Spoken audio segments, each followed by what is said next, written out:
looks like we're set.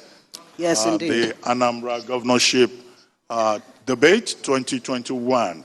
The election would hold on Saturday, November 6th, just about 5 days away, in over 5,000 polling units. Yes. With about 2.4 million registered voters, 18 candidates on the ballot, and the Independent National Electoral Commission has assured us that this will be hitch-free and that every effort has been taken to ensure that the process is credible, fair, and peaceful. And on its part, the Nigerian police, speaking through the Inspector General of Police, Usman Baba Alkali, has also assured Nigerians and ED Anambra that there will be very good security on the ground. About 34,587 policemen, including 5 deputy inspectors general of police, 5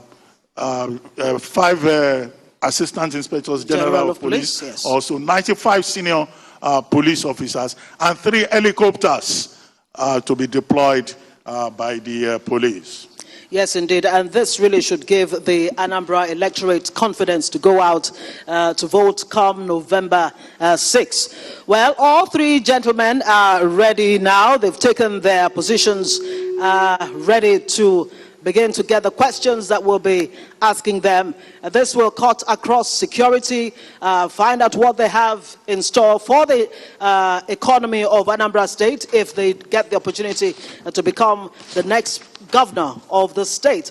We'll also like to find out what they have for health and so many other sectors that would be of interest definitely to the people of Anambra State. Ruben? Well, time allotted for answers to questions is 3 minutes. Time allotted for follow-up questions and answer is just 2 minutes. And then rebuttals, just 1 minute. But now we'll take opening remarks by the candidates, and it's 4 minutes each for each candidate. And we'll go first in an alphabetical order. So very quickly, without much ado, we'd like to start with you, Senator Andy Uba, candidate of the All Progressives Congress, APC. Your opening remarks. Thank you, Ruben and Chiwe. Please, Ruben, I will seize your indulgence. Let us have 1 minute silence for the death of Chike Akunyele and Dr. Chike Akunyele and every other ones that were killed in this state for insecurity. Can we have a minute silence, please? All right. Okay. Let me, then, are you okay with your Professor opening Soludo, remarks? is this all right by you? No, I'm not. I just, Mr. Ozigbo, do you agree? I asked for a minute silence for... Oh, you asked for a minute silence for Dr. Chike and the other people that were killed. And those that were killed recently. Recently. Okay. Just a minute silence, please. Professor Soludo, is that fine by you? Okay. Mr. Ozigbo, do you agree? Yeah.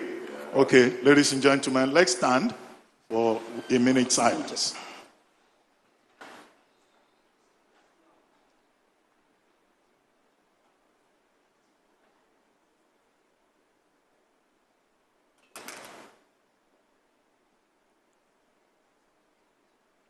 May their soul rest in perfect peace. Thank you. So now, Senator Andy Uba, to business. You may go ahead with your opening remarks. Thank you. You have just about 3 minutes. Thank you, Arise TV, for creating this opportunity for me to be able to reach my people all over the world. My name is Senator Emmanuel Andy Uba. I am from Uga in Agwata local government. I'm running for the office of Governor of Anambra State. I ran this office. I was in this same position 2007 and won. I was sworn in as the Governor of Anambra State, and I started performing my job when I was removed by the Supreme Court, when they said that Peter has not finished his tenure. And after reflecting on what happened, I decided to go back to run for Senate, and I won Senate twice. I was in the Senate for 8 years twice, and that's what has happened. Thank you. Right, thank you very much for that. The candidate of the APC, Anambra.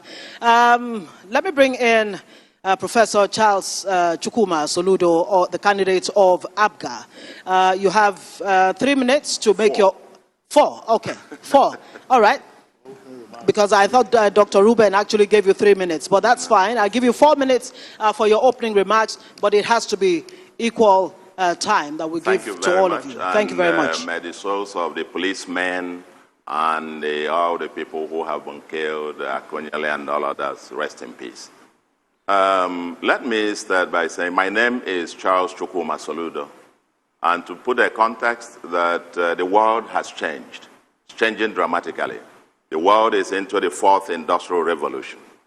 And Nigeria is going through a transition to a non-oil economy.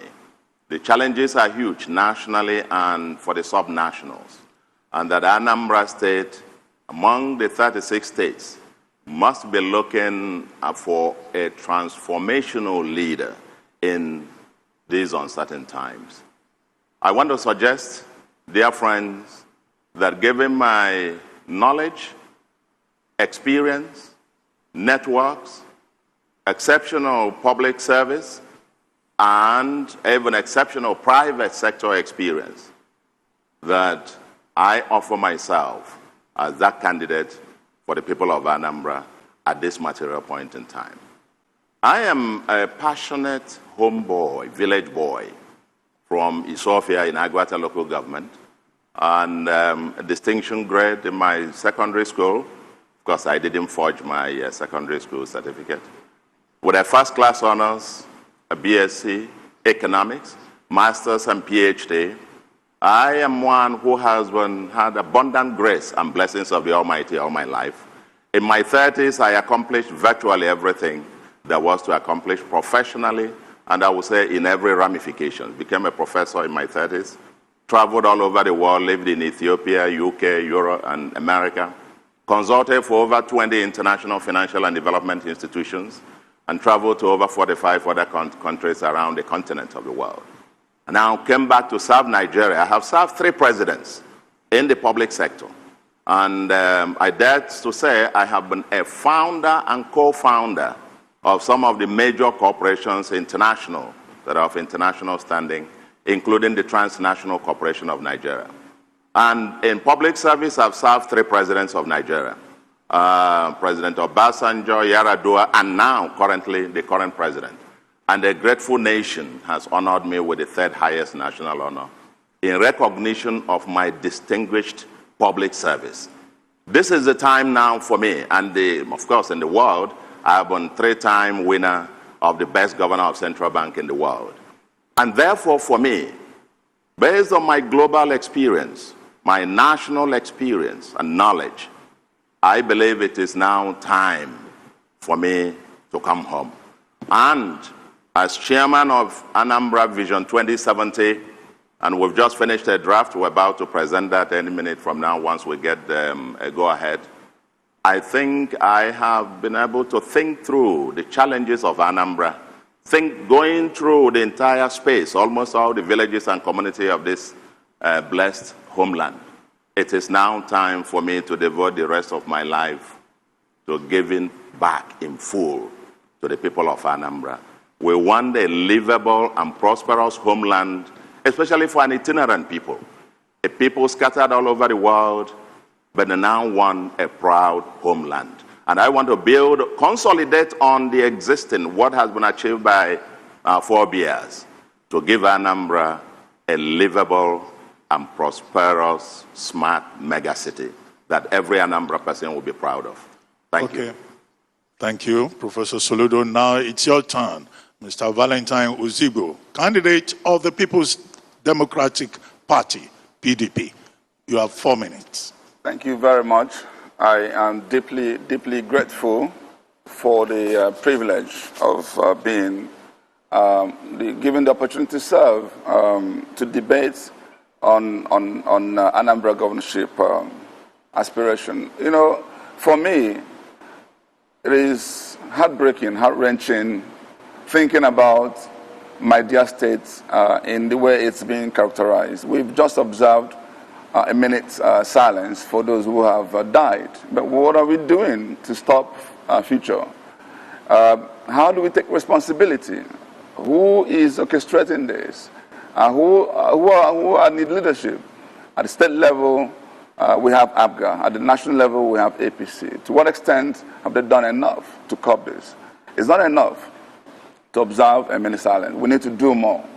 I am here privileged to be part of this because indeed I believe what Anambra requires today is a young, vibrant CEO who has got experience, both global, national, and sub-regional, to be able to fix what is wrong with Anambra, who understands where the world is headed.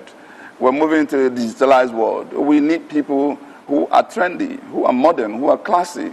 I can tell you, by God's grace, I am privileged to be the best among who I've seen here. Who is Valentine Ozigbo? I'm a child of grace who has done exceptionally well from school days up to university and up to corporate life and philanthropy and also in the religious world. I am somebody who is passionate about whatever I do. You require a transformation leader who has created jobs, who has worked in corporations, who has served proper true governance, who has brought to bear the experiences that we require, both in agriculture, in power, in oil and gas, in hospitality, in banking. I've grown businesses in different parts of the world, in Africa and beyond. By the grace of God, what is required, I have. And what more we need, I know how to get the right team, synergize, empower the team, and together we forge ahead to see how Anambra can catch up with the rest of the world. I'm passionate about solving our basic problems of road infrastructure, of insecurity, and doing the needful to ensure that Anambra people can be proud of the state once more. Right now, we're angry as Anambra people, and we should hold responsible those who have taken us to this doldrum. Thank you. All right, gentlemen, thank you very much for that introduction. The first question then, of course, goes to Dr. Ruben. You have the first salvo. Of course, I guess the debate begins in earnest, gentlemen. Doctor? Well, I'll come back to you, Valentine Ozigbo of the People's Democratic Party, and then we go in the other direction. And it's about security. The fear of violence is the big concern in this election. And the police, the Committee on Election Security, and other groups have said, well, enough efforts, enough arrangements have been made to ensure that the process goes itch-free. Are you satisfied with the arrangements that have been made, the promises that have been made? The other two candidates will also have the opportunity to respond to the same question. But we'll start with you, Ozigbo of PDP. Thank you very much. Indeed, about the preparation for this election, I am satisfied to the extent that enough personnel has been deployed. But I'm not satisfied that we've allowed things to get this far before taking an action. A single soul is so crucial. There's nothing we do that's worth the loss of a life. And every day, we have occurrences. As of yesterday, we still have witnessed some.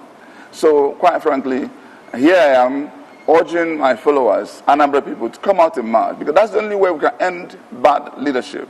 The only way we can solve a problem is we come out to vote. Not to do nothing cannot be answered. We can't yield to the intimidation and fear. And we also must ask, where are these coming from? How come we don't have any intelligence anymore? How come we are not able to identify who is responsible for this? How come we're not bringing people to book? How come everybody's getting scot-free? I honestly feel that there's a lot we need to do, both now in the preparation and going forward in solving Anambra problem security-wise. Thank you. Okay, I have to let you gentlemen know that you have 3 minutes to make your interventions. So you don't want to, shorten your time. Let me come to Professor Charles Soludo, the candidate of ABGA. Security, like Dr. Ben noted, is the major concern, not just for the people of Anambra, but for the rest of the country. Yes, and my question is, what exactly do you think is at the root of this sudden turn of events as far as security is concerned in Anambra State? Because, I mean, the light of the nation has always been known to be, to a large extent, a peaceful state. If you can diagnose exactly what the root cause is, Can you tell us exactly what would be the low-hanging fruits if you become governor in tackling security against the wider, picture in the country? Thank you very much, and thank you for that acknowledgement that Anambra has, up until the last few months, remained about the safest state in Nigeria. And the governor has been decorated with awards and so on about being the safest state in Nigeria, and thank you very much. The insecurity in Anambra is a recent phenomenon, very recent. And I think my brother on the right-hand side, I'm sure when he responds, he might be able to tell a little more about part of the reasons why that is happening. But Anambra has remained largely a safe haven. Businesses booming, real estate booming, hospitality industries, and so on and so forth.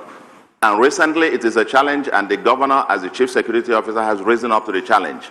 And by the way, you know that all the security agencies happen to be within the purview of the federal government. But we've got an architecture, a security architecture, in which the federal forces have been working in tandem, in collaboration with the local. We passed the Anambra Vigilante Act, in which you also have the local collaborating with them. And in terms of how we go forward, I see three buckets. The first bucket is really the formal the local security architecture. The intelligence gathering, the equipment, the military, the police, the DSS, and so on and so forth, and then the local vigilante and what that has to happen. And they're all fully undone. The next bucket is a dialogue and harmony. A dialogue and reaching some harmonious agreement with the non-state actors. The non-state actors. We'll elaborate when we probably come around to your second round of questions. And then, of course, the third bucket in dealing with it is what we have encapsulated in our manifesto. Prosperity, jobs, and opportunities for our youths. I can take on, since you have just 2-3 minutes to talk on this, but I want to say that part of the recent upsurge in insecurity in Anambra is politically motivated. There are some people who think that they gain political advantage by creating a sense of fear and insecurity so that you have voter suppression. That is what we are gathering. When Valentine talked about intelligence gathering, that intelligence is everywhere. And I want to say that probably after the election, I'm satisfied that they are deploying about 34,000 policemen and with all the soldiers, and hopefully once we... Oh, thank you very much. Thank you. You already did more than 3 minutes. Very quickly, we'll come to you, candidate of the All Progressives Congress, Senator Andy Uba. Well, do you really agree, that there's nothing to fear about safety or violence, but with particular regard to voter turnout and voter apathy, because some people have seen a study indicating that voter apathy may also be a problem. And about 17% of the persons involved in that survey were citing the fact that some groups in the state have threatened that they may not allow the election to go on, or that they will shut down the state. Do you have any anxieties in that regard? No, voter apathy has always been the norm in Anambra State. In every election we've done, the turnout has been very low. But let me tell you something. The importance of in every state, the governor is the security officer of the state. But let me tell you, in this case, the governor have not done what he's supposed to do. Now, Soludo said something, pointed at me. I don't know why he said that, but he has to explain that too. Because if you look at what is happening now, it's because the governor has refused to engage.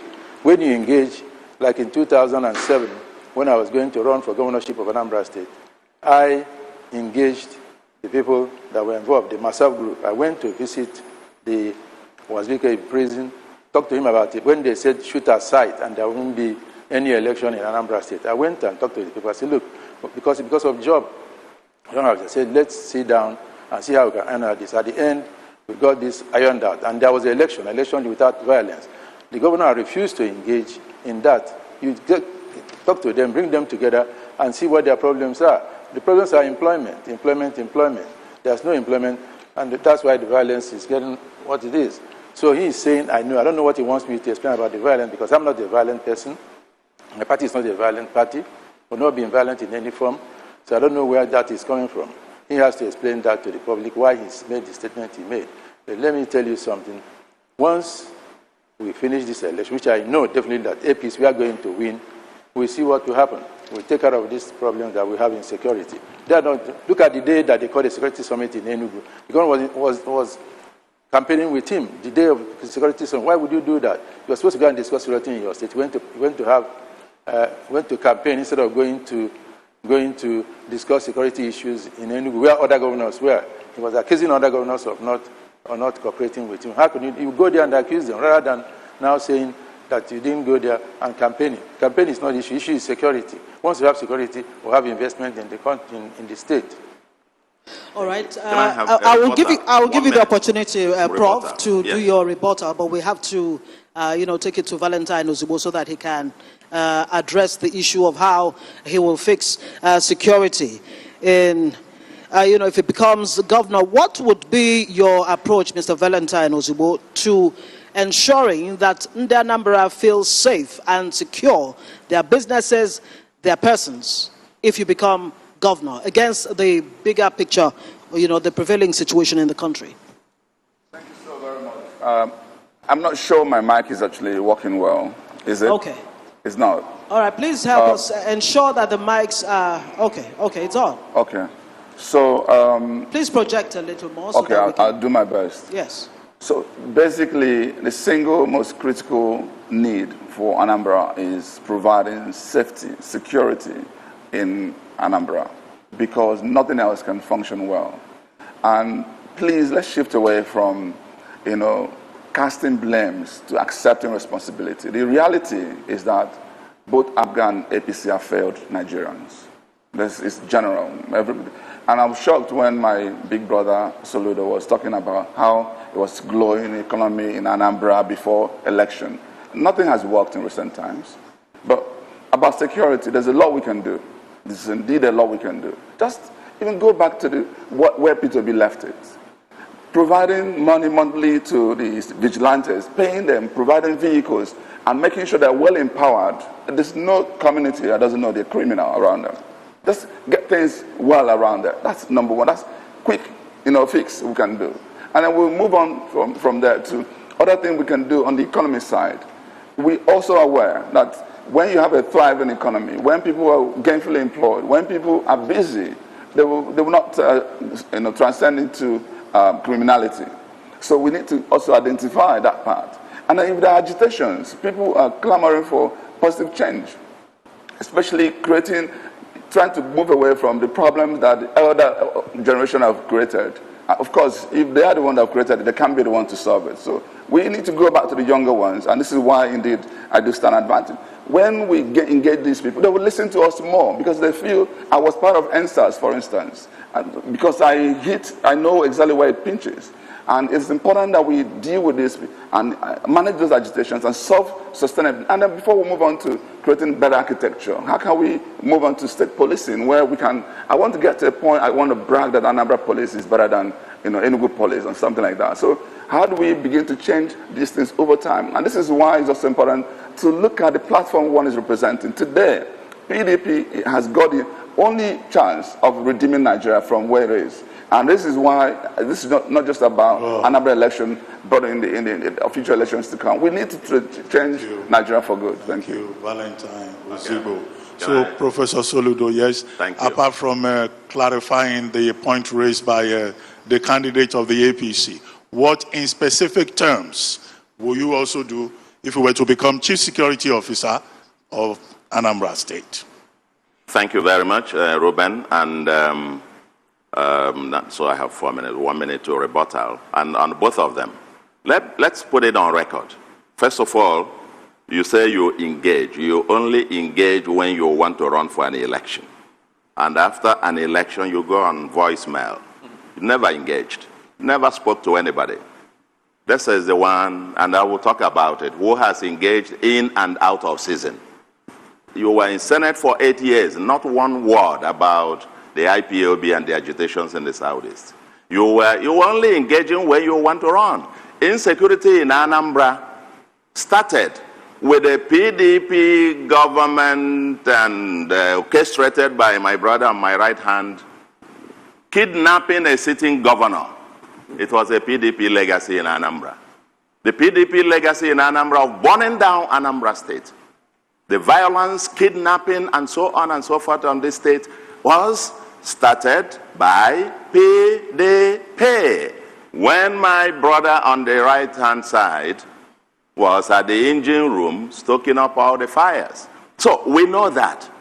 That's fact, number one. Two, is that I'm surprised, Valentine, that you wouldn't have the basic numbers coming onto this debate. And you're saying, oh, things are in the economy. Let me tell you, for the records, Anambra State has the lowest unemployment of any state in Nigeria at 13%. National Bureau of Statistics, not Anambra State numbers. Anambra State has poverty rate declined from 53% under P2B to 14.78 as at last year, National Bureau of Statistics.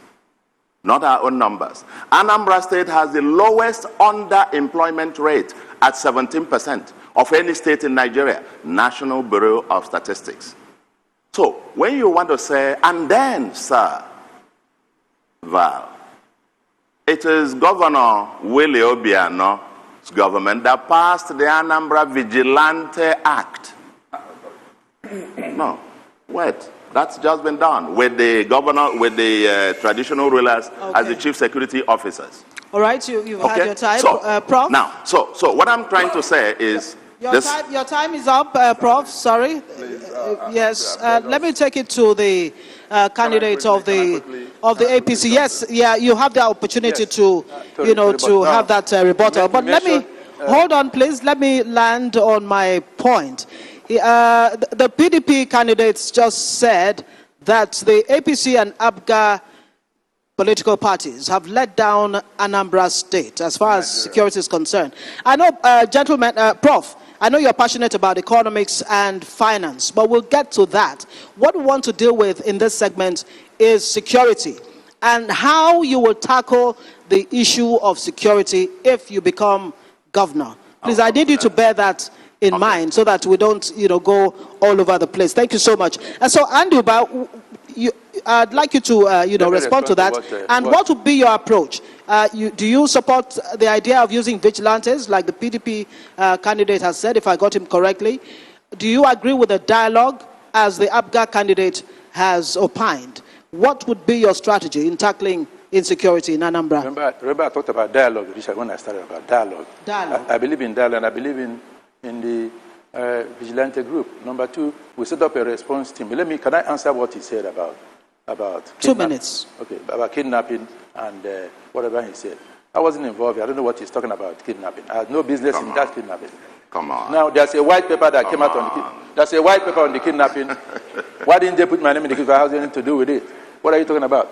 Let me tell you, I was a special assistant to the president of Nigeria in this country that knows about security. There's someone knows about security. I know about security.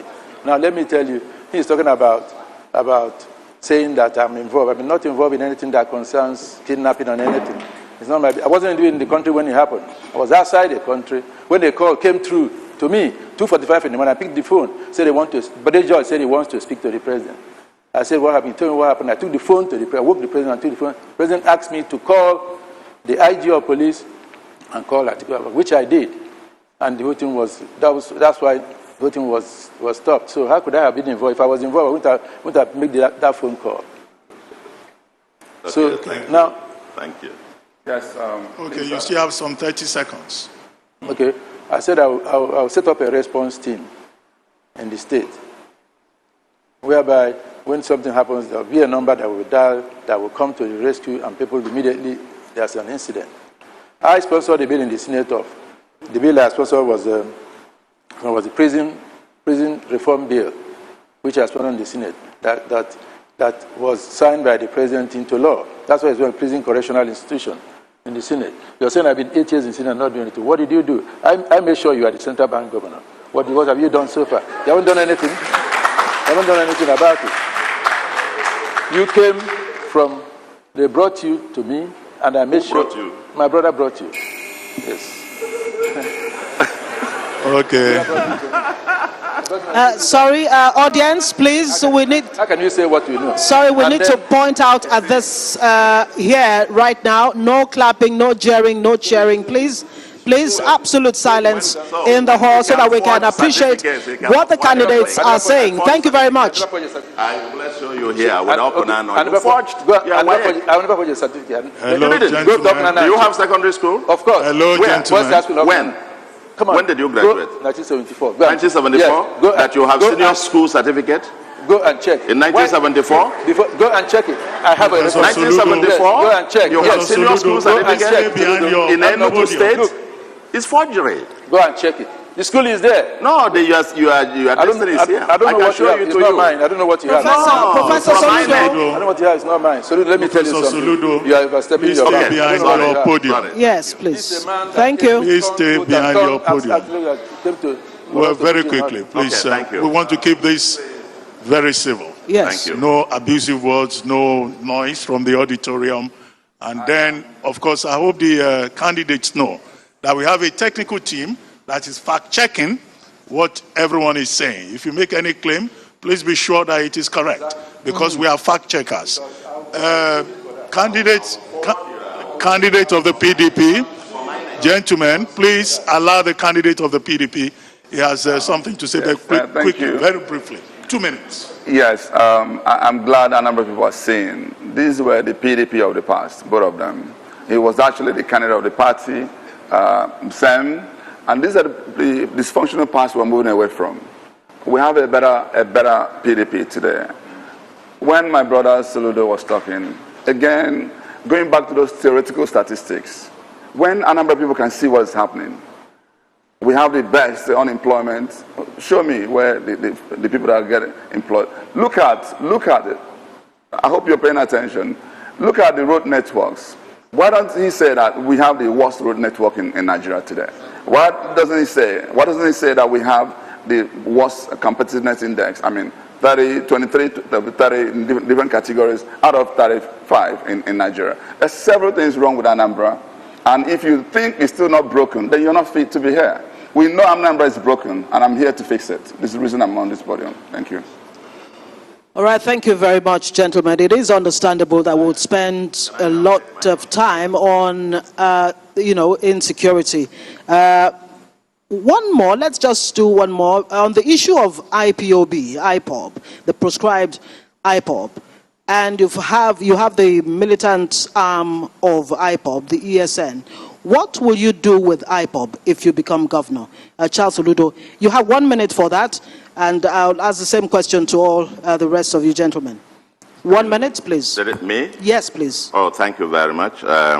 Later we'll come back to the other bit. But on IPOB, I am on record. 2016, 2017, I am on record speaking. I visited Nnamdi Kanu. I didn't know him. I never heard of him. Never heard of IPOB. But when I heard he was in Kuje prison and court order to release him, court judgment to release him, and they refused, I am the one that led 12 further prominent Igbos to go to Kuje and dialogued with him. And I addressed the international press conference to ask for his release. Thereafter, people started visiting Kuje, and 3-4 weeks later, he was released. I believe that an idea, I may not agree with him, with his views on terms of the destination or even the means, but I believe that in a democracy, you put everything on the table. The Southeast leaders, religious, the bishops, the traditional rulers, the youths, all the groups, they're now working on a consensus that we need to dialogue on this to have a solution. Thank you very much. Well, please go ahead, Valentine Ozigbo of the PDP. Same question. Thank you very much. I honestly feel that indeed what is happening is a failure of leadership. agitation happens when leaders fail their people. And so when there's a vacuum, Nnamdi Kanu came on board to fill that vacuum. Obviously, clearly, there are the areas agitation may lead to that may not be exactly how we would want it. But the truth is, those agitations, are they founded? In most cases, yes, because marginalization happens in Nigeria, and Anambra or Igbo people are part of the victims. And it's happening all over Nigeria. So I urge for dialogue. I urge for him to be released, and I urge for IPOB to be proscribed, so that we can all sit together and solve problems and take Nigeria to another level, and Anambra in particular to where we want it to be. Thank you. Thank you very much. The same question to you, Andy, by the candidate of the APC. What will you do with IPOB, ESN, and other non-state actors? I believe in engagement, like I said before, like I did in myself. I believe if you don't engage them, how would you know what their problem is? So I believe in that engagement where we sit down and dialogue, because all their problem is work, employment. They don't have employment. So I believe in that engagement. So that's what we do, to sit down with them and engage them and find out what the problem is. Okay, thank you very much. Well, we're trying to manage time, Professor Soludo. Okay. There will be, you have a chance when you are giving your closing remarks. Just note some of the points that you want to see comment on. But we want to talk about the economy. And let's talk about the infrastructural challenge in Anambra State, particularly roads. If you were to become governor, what will you do about the state of the roads in Anambra State?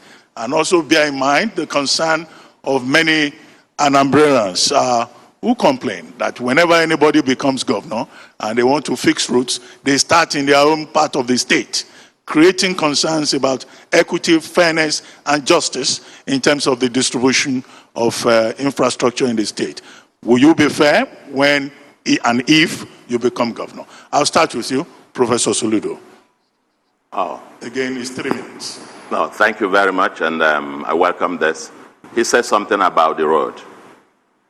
Clearly, the Obiano's government, Peter Obi, by the way, implemented the APGA manifesto and did well, because he referenced Peter Obi.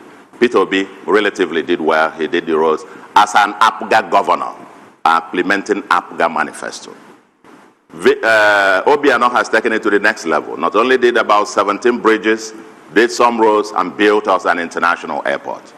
There is the road challenge that needs to be fixed. I admit that. I've gone around through almost all the villages in Anambra, from Olumbanasa to Owerizukala to Obaru, and all the communities go to Oka North and so on. Anambra, there is a road challenge, and when I become governor, now continuing from where Obiano stopped, we're going to declare a state of emergency on roads. So that's no question. That's taken off for it. And my manifesto has elaborated on this. But how we get that to do, part of what we got to fix, because several of these, they just say we'll do roads and do that and so on and so forth. You got to deal with numbers. When you quote numbers, somebody says theoretical. That's very embarrassing, quite frankly. I quoted National Bureau of Statistics. You got to know how many roads are in dysfunction for you to fix it. If you can't measure it, you can't change it. And therefore, we have an agenda of tier 1, tier 2, tier 3, and even alternative models, the ones that will be concessioned out, within this umbrella of a state of emergency on roads, the ones that we're going to concession out under PPP thing, the one that would do directly with government financing, and there are places that you have traffic jams that we need to lower. In fact, I had said that, the urban renewal agenda, if I am sworn in tomorrow as governor, I will start the urban renewal from Okpoko. That is the places that haven't got 1 square foot of tarred road, in spite of all the years of Ngige, Mbadinuju, Peter Obi, up till now, that we have to give priority. So, I have got it thought through, but more fundamentally, what is different between us is that I have thought through how this will be funded, which is my forte.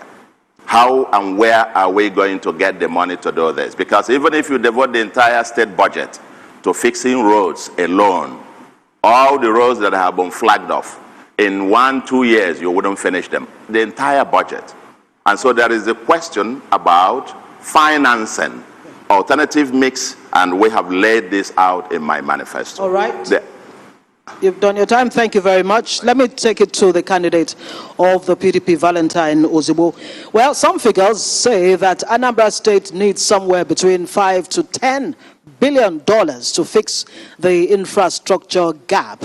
I mean, that's a humongous amount. And Prof. Soludo has just said the issue is funding.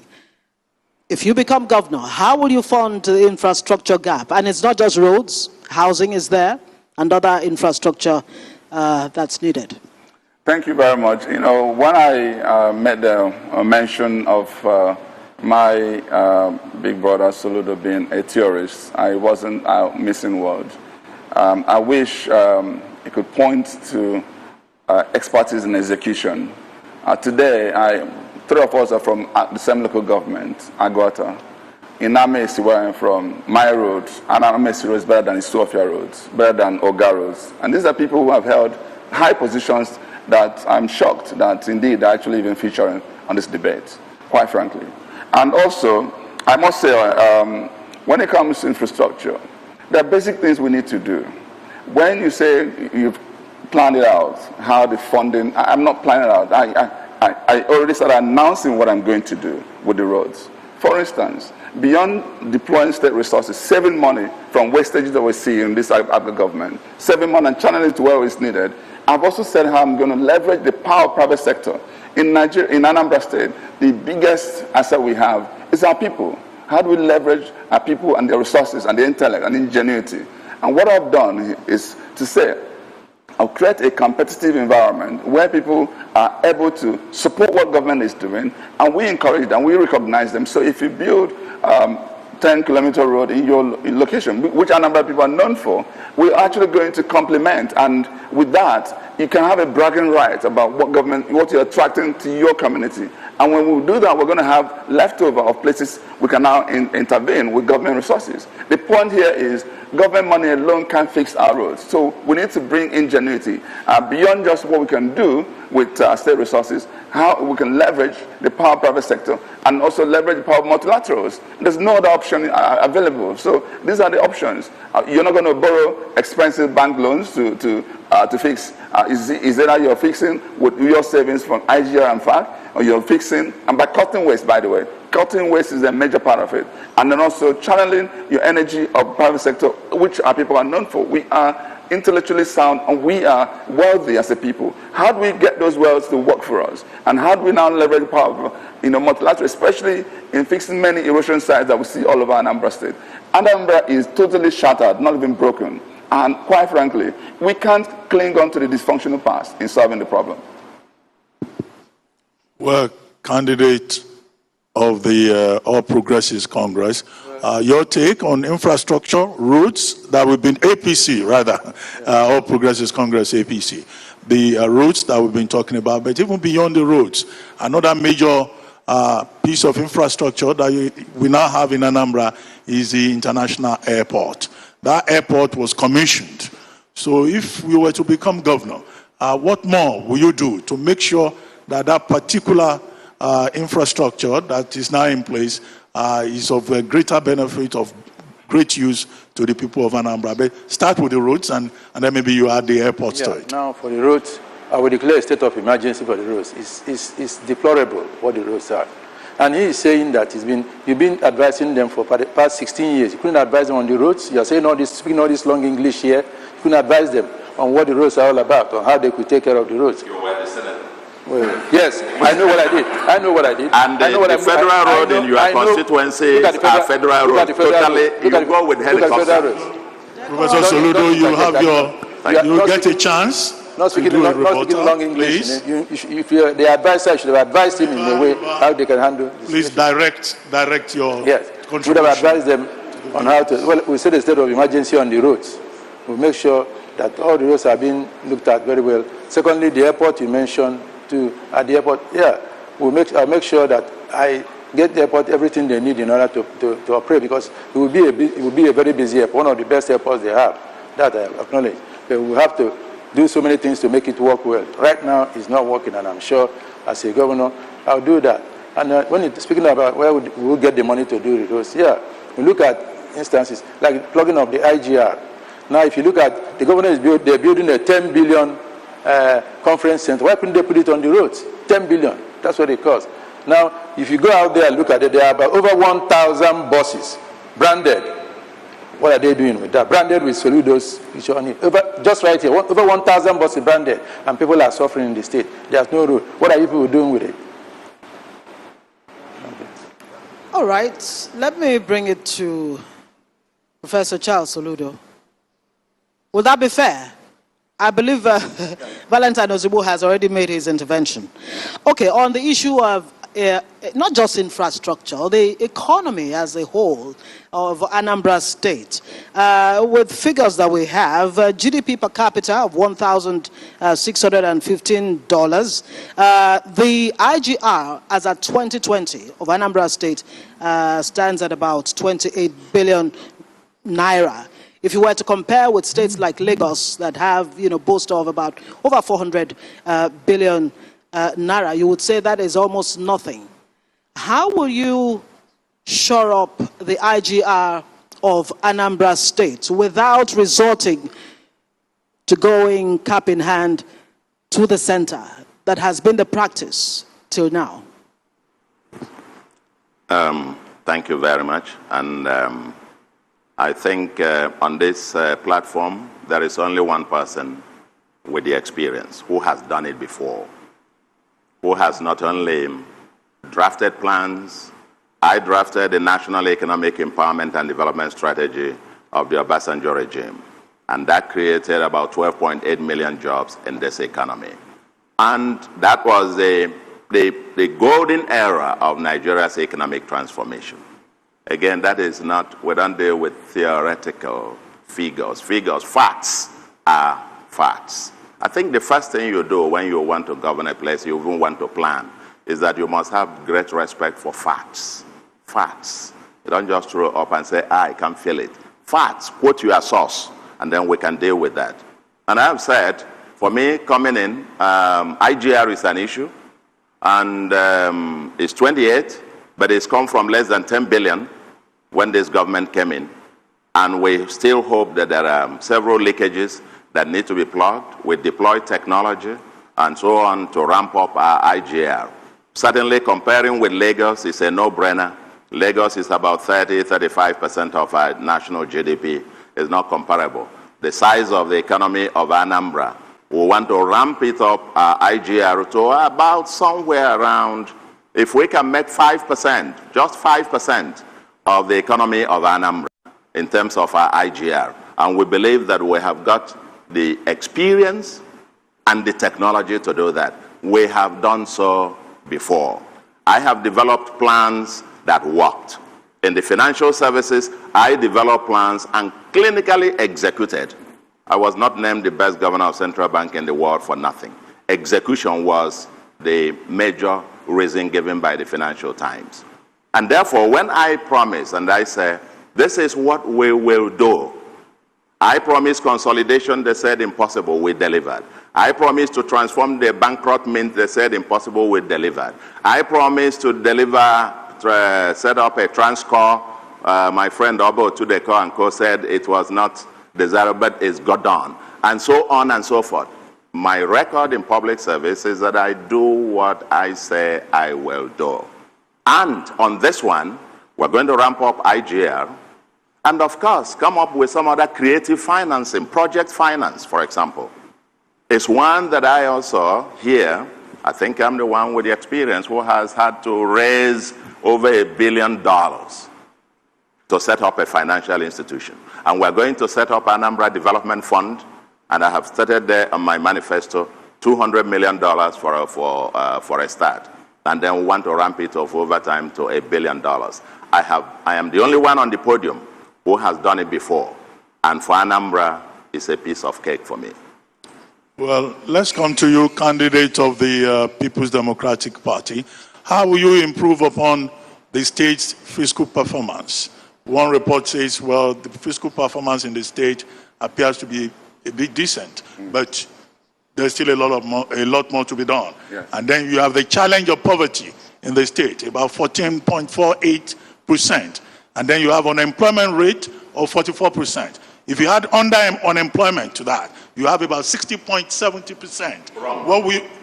Well, I'm quoting a particular source, Professor Soludo. NBS, National Bureau of Statistics, No, I'm quoting is a- 13% and 17%, please. Well, Thank you, Ruben. Don't worry. No, what's the source? Well, Professor Soludo, Can you quote as it? I told you earlier on, I feel the poverty. there are fact I don't need a checkers. source. There are I feel fact the checkers. poverty. I've gone who on are, Anambra State. you know, Everybody is suffering. in the backstage and who are checking all of these facts. And you can be sure, we will put all those facts out there. Now, Valentine Ozigbo, People's Democratic Party. I thank you for those comments. When, again, Prof was talking about being a number-driven person, maybe he's also forgetting who I am. I'm a chartered accountant. I'm a fellow of the Institute. I've also worked in the financial world for decades. And so, quite frankly, I know data when I see one. But we need to relate this to the people at the grassroots. I'm talking about having gone the entire 21 local governments 7 times and more, and feeling what people are feeling, that when we begin to relate the reality, I can tell you for free that indeed Anambra deserves far more.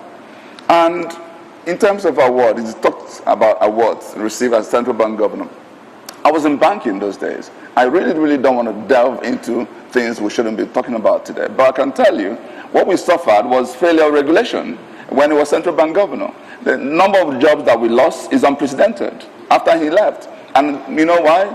Anyway, let's leave that for another day. And he's also spoken about Transcorp. He said it a number of times. Quite frankly, Transcorp was founded, sold shares for 7 naira 50 kobo, crashed to 50 kobo. We came on board to rescue Transcorp after he has left in government. And again, precisely, he has no role in hiring Valentine, because going around different places saying he hired Valentine. I wish Nicholas Okoye and Ndi Okerekonye won video to have rebutted the fallacy that has come out from my dear brother and friend. Talking about how to deal with the fiscal infrastructure system we have in Anambra. It's really about growing the pie and cutting waste. I'm a global Kaizen champion. I know what continuous improvement is. When you get in there, you cut waste. There's so much waste around. We spend money on frivolities. We forget, this government inherited 75 billion in cash, raw cash. Today we are 130 billion in debt.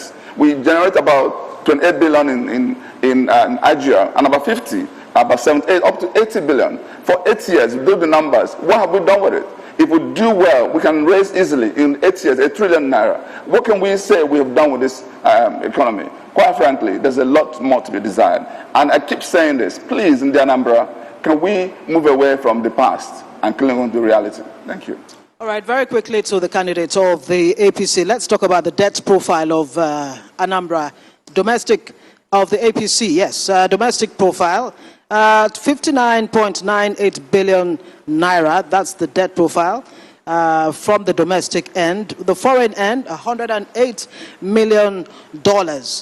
How would you address the issue of debt? And another point that I'd like, maybe hopefully we have time for all 3 gentlemen to address this. Anambra State has about 10 trillion cubic feet of gas. That's a lot that can actually earn revenue for the state. Is that an area that you plan to look at? Have you thought about it? And if so, what are your plans for gas in Anambra State? Yeah, that's a plan I'm looking at. We looked at that plan in my manifesto. Is there. Let me tell you something. This job is not for management. It's a leadership position, not management position. For management position, we can get him. For leadership, he doesn't know what he's saying. He's not a leader. Let me tell you. Yeah, he is not. Why are you laughing? I'm serious. This is not banks. Yeah, in management, yes, but for leadership, you cannot. I know my people know me. So let me tell you something. I know you as a masseur, the massage expert. That's what I know you. As well. Gentlemen, you're addressing the audience, the viewers at home. When you left Central Bank, when you left that place, the economy collapsed. You know that. Listen to what Okonjo-Iweala said about him. I'm sure you know what Okonjo said about him. So that is out there, people will know what you're going to say about it. The IGRA has to be blocked. What is happening in this state is that the IGRA is being given to private family business. That's what they are doing. That's why we're not. Sorry, if I can comment very quickly. My question was how you will tackle the debt profile of Anambra State and what you will do with gas that it has in quantum. Yeah, definitely for the gas, we are going to put on a system which we are working on to make sure, gas that will run into help people in developing the power and things. We are setting up an industrial park. We will use that gas to develop that and make sure a lot of people are being employed and will make money from there. All right. Okay. Well, do I again start with you, candidate of the APC, and then we go this way before we come back this way? We just need clarification on one issue that came up earlier on when the question was asked about IPOB.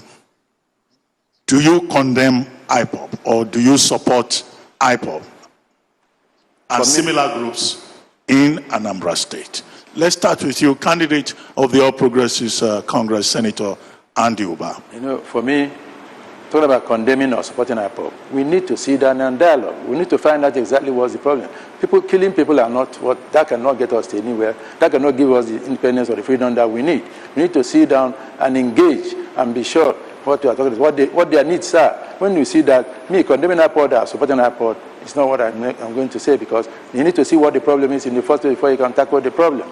That's what I'm saying. So I'm not going to say I support IPOB or I condemn IPOB, because I have to know killing is not right. It's not in any form and shape. Even if one soul is being killed because of that, it's not. And mind you that so many things are happening now. Thank you very much, sir. Let me bring that question to Professor Charles Oludo, candidate of APGA. Do you condemn IPOB's activities, the ideology, and the way they're going about putting their message across? Do you agree with their method, or would you condemn them? Let me be clear. I am the only one on this podium who is very clear on IPOB agitation, the neo-Biafranism and neo-Zekism. I happen to be the immediate past chairman of the Ohaneze Ndigbo Planning and Strategy Committee, and at Kweme Square, we reeled out the position of the Igbos on restructuring Nigeria. That obviously says, in terms of the mainstream about independent Biafra, I am a Pan-Africanist, a Pan-Nigerian, and that I have said and written copiously about for decades.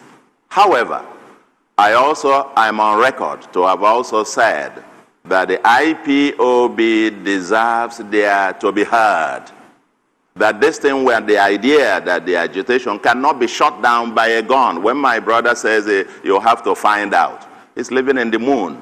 All these years, you don't know what IPOB is agitating for. You know what they're agitating for. You're either for or not against. That's not world leadership. So for me, we need to have a dialogue, bring everybody to the table, and discuss those specific issues that are the agitations. And then get it. But I have an alternative view, and my alternative view is prosperity in Anambra and prosperity for the Southeast. Okay, candidate of the PDP, Valentine Uzigbo, same question. Where do you stand on the question of IPOB? Very clearly. See, in life, I've seen good men do wrong things. I've seen wrong men do good things. So it's always good to get to the activities of any group or any person and support what is good and condemn what is wrong. So there's certain things IPOB does through agitation on things that happen that I support. But when they get to some extreme, then I condemn. It's not clear. So there's no equivocation and speaking grammar about it. It's that simple. But the real issue here is, where is the heart of all of this?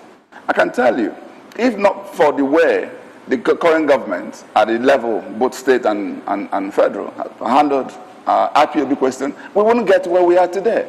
Let's start by accepting responsibility. We created the extremism that things started getting into, and which is we need to now have the right person that inspires hope for that dialogue to happen. When they see you as the problem already, you can't be the one to mediate. That's why you need a Valentine, a useful person, I keep insisting, to deal with issues of IPOB. Thank you. Well, thank you very much, gentlemen. If you are just joining us, if you are watching us on Arise TV, or you are listening to us on Anambra Broadcasting Service or on Ogene FM, this is the Anambra Gubernatorial Debate 2021, coming to you live from Oka. And we have here with us the candidate of the APC, Senator Andy Uba, candidate of the ABGA, Professor Charles C. Soludo, and candidate of the People's Democratic Party, PDP, Valentine Ozigbo. We go on a short break now. When we return, the debate will continue. We'll be right back. Stay with us.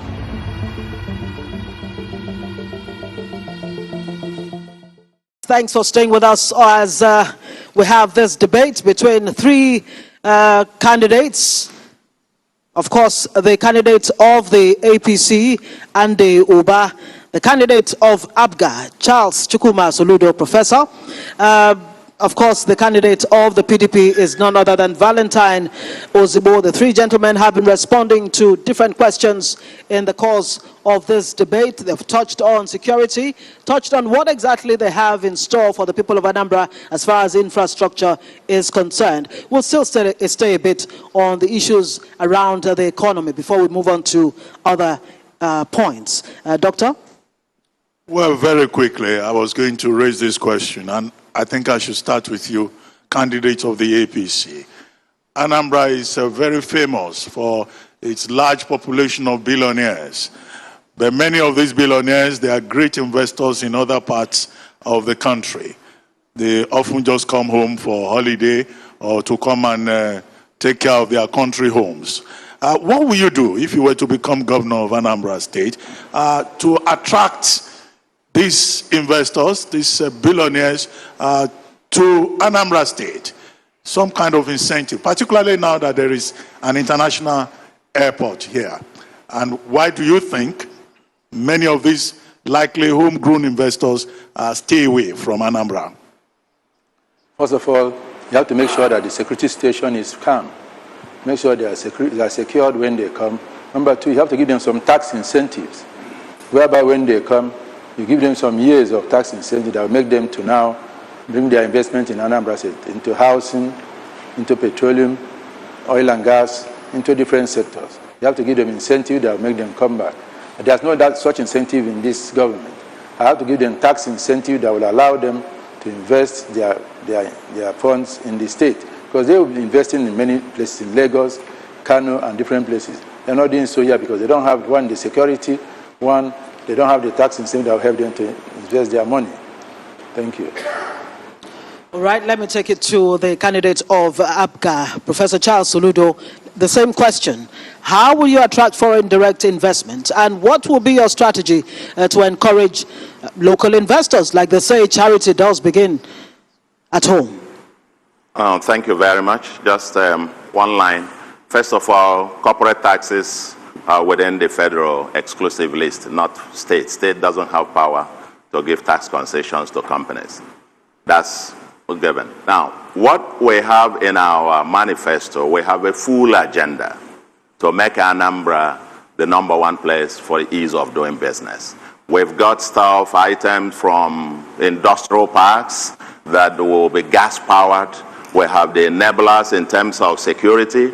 We have the ICT that we're going to have the last mile connection from the 850 kilometers of broadband fiber optic cable around the state, for people to have access to easy and cheap Wi-Fi access. Of course, once you fix security, human capital is very, very key. And then our industrial parks, where we're going to deploy captive power and in partnership, of course, with the EEDC, there is the eBay to gas plant already at Omase, ready to go. All this we're going to deploy to have for people, industrialists in the industrial clusters, to have access to cheap power. Of course, fixing the road infrastructure is one. And then we have the big elephant in the room, and which is our big venture capital fund, where we are warehousing about 5 billion naira every year to help with the startups. If you come to Anambra to do it, we are targeting about 1,000 youth millionaires every year. If you can do it in Anambra, we'll give you that. We have from importing to manufacturing to exportation program, where those who are importers, we structure deals between you and your foreign partners to come and manufacture it here in Anambra. And if you manufacture it in Anambra, I'm wearing a Whatapp, for example, the Made in Anambra First project and the Anambra standards is what we are going to promote my whole agenda to make Anambra an industrial technology leisure hub of West Africa. It's a huge thing. I can speak about it for the next several hours, as it were. What we have to create Anambra as a digital tribe, because the investors to come need a workforce that is keyed into the digital space, as it were. They need the workforce that have got the talent, the skills, and the effective labor wage as low as possible. There is a rising cost of manufacturers in India and China today, and they're looking for cheaper cost production areas. Our agenda is to make Anambra the #1 in terms of ease of doing business. We're going to ratchet up that. The ease with which you register and transfer titles, for example, of land, property, we want to bring it down from whatever now to no more than 72 hours, and so on and so forth. And commercial costs to settle commercial disputes. These are what the investors need to come to Anambra. Thank you, Professor Soludo. Well, more or less the same question. You know, definitely the people of Anambra need both local and foreign investors. But let me turn that question around a little bit. If you talk about Anambra, people refer to Onitsha, famous Onitsha, which is the commercial nerve center of the state. People talk about Nnewi, which is the technological hub in the state. Okay, they also talk about Awka, which is the capital. But if you were to become governor, what will you do? What strategies do you have in place to transform Onitsha, Nnewi, and also take development in terms of investment to the hinterland, where there's a lot, either in terms of tourism or other resources in the state? Dr. Ruben, is it that you've been reading my manifesto or you're in the spirit? Because that's exactly the way we need to go. I am sorry to go back to my, again, elder brother here. He's part of this government in many ways. And yet, we're one of the worst places to do business. How come nothing has been achieved? And how do you reward impunity? No. Please. But the question here is, how do we get Anambra people to believe in our state, to be able to deploy their resources, to make those resources work for the Anambra? And I have a few things to say quickly. Number one, money goes to where money is comfortable. The whole concept of Akuron of this administration is a failure. I've seen people who leave their businesses from Lagos and down to Anambra and they become broke because we have a terrain that is uncompetitive. We simply need to raise the level of competitiveness of Anambra. And this is why I evolved a 5-cluster approach to dealing with this issue. First cluster, I keep emphasizing, is Onitsha. What should happen in Onitsha for it to be more functional, more business friendly? And you don't solve these problems by just thinking from your home. You go to the people and find out from them, what is your problem? Well, how can we help you to do better? And this is why we have to deal with the issue of discipline, the imperialism, the touts everywhere. We need to curb the traffic situation, the road network, the other infrastructure. Leveraging the gas infrastructure, why can't we create a new energy city where we can move from gas to power generation to petrochemicals and get Anambra working? How do we deal with the port issue? Moving on to Nnewi, that can be industrial hub. What do we need to do there? Finding what I call a power solution, using what I call leveraging the economies of scale. When you find a problem, a solution to a problem that cuts across the various people, and they share the cost of shared cost will bring the cost low. And with that, Anambra becomes more competitive. And when they start doing business, start succeeding, you don't need to preach to them to come home. They will simply go with the testimony of those who have succeeded, and they'll start coming home on their own. You don't need to preach it. You just have to use what I call the push and pull factors in driving this. You go to Awka, that can be a true state capital. Look at Awka here. Can you believe this is our capital? It's a glorified village. What has this government done? Nothing. Look at the roads. How do we fix all these little things? Look at educational and healthcare institutions, tourism institutions within the city. Move on to Anambra axis that can be a hub for agricultural processing. Take agriculture from the input level to processing to marketing to export. Again, leveraging the new airport there. Move on to Odagoda that can be a new technology hub where we can get it. Thank you. All right, thank you very much. Let me bring it to the candidate of the APC, Anduba. There is a nexus between unemployment and poverty. The figures not too encouraging. Unemployment 60%, a little above 60% in Anambra State. Poverty hovers around 14.78%. Well, our fact checkers will fact check, Professor Soludo. Now, and there's also the challenge of wastage in government, whether at the state level, local government level, at the federal, at the center. What do you have any strategy to plug the loopholes that make for wastage in government that can actually shore up revenue for the state? Yeah, like I said before, a lot of leakages. Please project. I'm sorry? Project. I said, like I said before, there's a lot of leakages. Let me tell you something happening in the local government system. Now, my local government, this Agwata local government, gets 200 and something million every month. Do you know how much is given to them? 5 million to pay their salaries, and that's it. Now, if we use that local government money to develop the local government, then we'll have activities going on. Every month, if you have that 220 million that is coming in, or whatever is coming in there, you put it in the road network. Every month you're putting, by the time you know it, the road is done. You have people employed, women that are supplying sand, food, and all those people that are supplying nothing. So that's in one way, we must work at the local government. I will, in 6 months, make sure that I do a local government election. Look at other places that have local government working. They have things going on in the states. They don't come to Oka to come and disturb. If you talk about Onitsha, we'll build a road network, a flyover in Onitsha to make sure to congest the traffic in Onitsha. We'll do so. Come to Nnewi, put in the gas well and help them do manufacturing in Nnewi. You come to different places. The local government is very, very important because if you have a state that local government is working, then everything is working. Here it doesn't work. The money is, they are giving just stipend to pay the salary. The salary, every other thing was being pocketed. I don't know what they're doing with it. They could not use it to develop the state. So that's where we are. Thank you. Okay, thank you. Well, this time let me start with you, candidate of the PDP. Now, environment. The environment is a major issue in Anambra State, as is the case, I guess, globally. Issues of gully erosion and other challenges. If you were to become governor, what will you do to mitigate the impact of climate change risks in Anambra State? This is a topical subject. At the moment, leaders of the world are meeting at COP26 in Glasgow, Scotland. Before then, there was a meeting of the G20 in Rome, hosted by the Italian government. What are your thoughts on the environment in Anambra State? It's honestly a worrisome situation.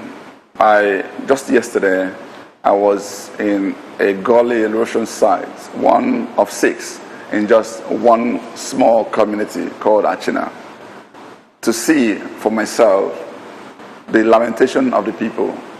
You see houses at the precipice, falling in, and roads cut. You want to go from one location to another within the same community. You have to go around about 5 other communities. And that's the magnitude of the problem that we face. I can tell you, again, what we are seeing is abandonment of governance. What we need to do are enough to curb the situation, elevate our future, and have a sustainable reality for those to come, our generations to come. How do we fix this? We deploy resources within the limit of the state, leverage the power of the private sector, and rely also on multilaterals. Do things that will make for multilaterals to believe in our openness and transparency.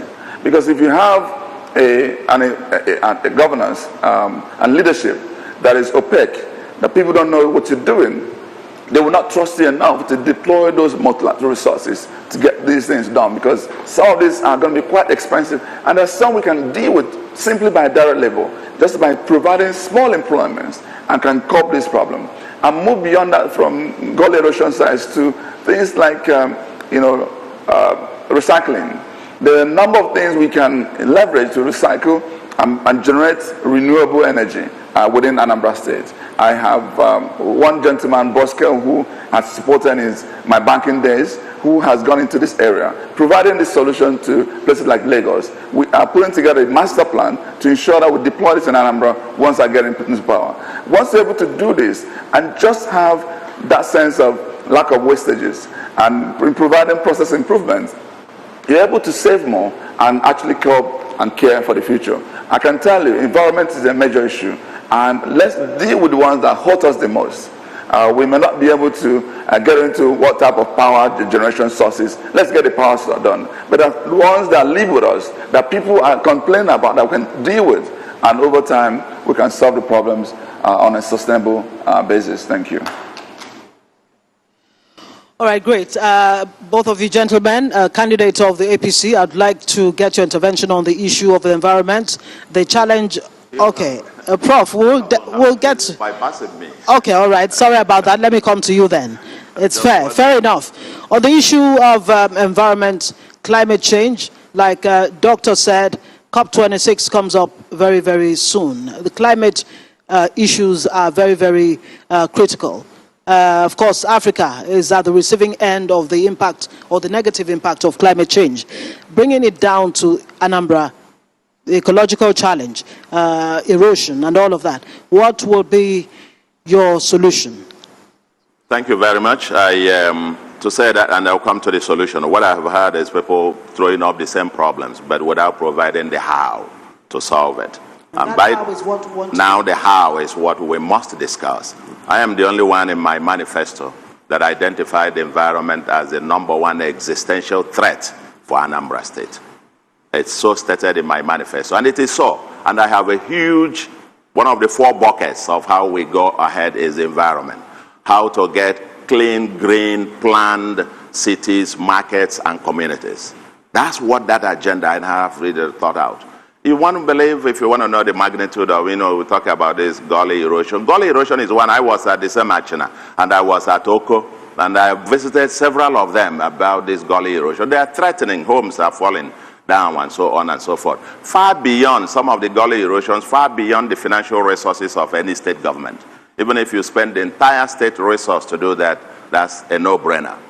But then there is even one that is not talked about, which is flooding. The entire coastal area, I was at Anambra West the other day. You know what they were asking me? To please help them build more IDP camps in the neighboring local government. So that, because 6 months a year when it rains, it overflows and people are sacked from their homes. And we have a plan, described in my manifesto, working with the coastal states there and the federal government to begin to build embankation. Even if we do 1 kilometer a year to stop these people from being sacked from their home. In terms of the gully flooding, we have a plan for the master planning of the state. Flooding is a very key one. Of course, waste disposal is another major issue, which will have an agenda to bring back to the local government and the private sector with innovative solutions to deal with. But the flooding part of it, in terms of the coastal, not just on the coastal land, but within the hinterland, we have a 3-part solution. What the individuals must do by each individual containing the water outflow from his own compound and not letting it flood into the other city. What the communities must do and what the government has to do. Part of what the government must do is to be able to have a complete planning of all our road networks and systems and to have the final discharge points. What we have currently, of course, we're building a whole lot of the roads done for the past 2-3 decades. We've done them with gutter in between, but we now need the last mile connection to now connect all of this to the final discharge points where all this water that are coming on the road and going on so that they don't start flooding into some places and begin to create some gully erosion, so to speak. But let me say this to you. The road to dealing with a climate environmental challenge, one word, partnerships. Partnerships between the individuals, the communities, and the state government, and the federal government. Now, the multilateral agencies come also with some technology and financing. there is the 2 ports of international finance available, and I have the experience on how to access them. Well, I hope I'll be given 5 minutes when next you ask me a well, question. quickly. Well, the timekeeper, the guy on the bell should be, in any case. Let's come to you quickly, candidate of the All Progressives Congress. What will you do with regard to climate change issues and flooding, gully erosion, and all of that in Anambra State? Because, as the 2 other speakers have pointed out, this is a major issue in Anambra State. Yeah. The erosion in Anambra State is a catastrophe. What is happening in Anambra State is very terrible. If you look at what is going in near Alex Ekweme's, former Vice President Alex Ekweme's house, has almost collapsed because of erosion. Now, somebody that has been advising the government for years have not been able to address that issue on erosion. They have not asked them what to do, how they do it, but he's telling you what he will do. He didn't advise the government, he's saying what the government will do. He didn't advise them. He wants to take out credit for himself and not for the government that he's been advising for years. So we're going to be planting trees too in different places. We plant trees to stop that. We do in the erosion, the gutter erosion. We have to build that system so that the water will not flood. So that's what we need to do. All right, gentlemen, thank you very much. All right. Advising the federal government, by the way. They're advising what federal government? Great. Advising I'm advising the federal Which federal government are you advising? on how to deal with erosion. You are advising the state. Okay, Where did I get you? You have a Where did I get senator. you? What did you do? I know Gentlemen, thank you very much. Let's move on to other issues now that are as important as the ones that we have already treated, and that's health. I mean, we've just talked about the environment, climate, and all of that. They're all linked to health. And of course, without health, every other thing that is being discussed here today may just not work. Now, let me start with the bigger picture, where Nigeria actually ranks 14th of 18 countries with the poorest health systems. And of course, it is no secret that Nigerians spend about $1.6 billion every year on medical tourism because they cannot just get the kind of health care they need. What are your plans? Let me start with you, Valentine Ozibo, the candidate of the PDP. Your plans to ensure access, quality, and efficient healthcare, especially for the most vulnerable populations of Anambra State, if you become governor. Thank you so very much. This is such an important question. For me, health and education, they ranked the most important when it comes to what we need to deal with. And under health, there's a lot we can do to reverse the tourism, to improve the care, provide better access, increase efficiency within the system, and hold people more accountable. I intend to run a performance-driven governance where people are rewarded when they do right and they are punished when they do wrong. We need everybody to sit up. We need everybody to be held responsible for their actions. And so just bringing that to bear would change the entire psyche within the health care system. And there are a number of things we need to do, especially at the primary health care. Providing better infrastructure, providing people who are well trained, and ensuring that indeed they are held accountable. And then moving to that, to greater partnership we need to do with communities and with the diaspora. What do we need to do to bring those brethren back? Those who have gone abroad learned a lot. We have the best of medical professionals in the US and the UK. How do we create an environment now, get them back, provide those resources back, and build mega system, mega diagnosis centers so that people can figure out what is wrong with them within Anambra State and solve this problem. So there are a number of things we intend to do for both the primary health care, the secondary and tertiary. And the intention here is to provide more access and people can just go get their health done with, especially again the vulnerable you've mentioned, the elders and the women who are giving birth. When we're able to improve our mortality, I can tell you, we have a healthier environment. But beyond this also, beyond the economic solutions to this, when we have a vibrant economy, we have more prevention than just reacting to diseases. How do we ensure that people take care of themselves including other things they need to do for fitness, to ensure that they live a healthier life, eat better food, and take care of themselves and those around them. When you deal with this, we're going to have a better Anambra for everybody. Thank you. Well, thank you very much there. Well, Professor Soludo, what will you do to upgrade the health infrastructure in Anambra State?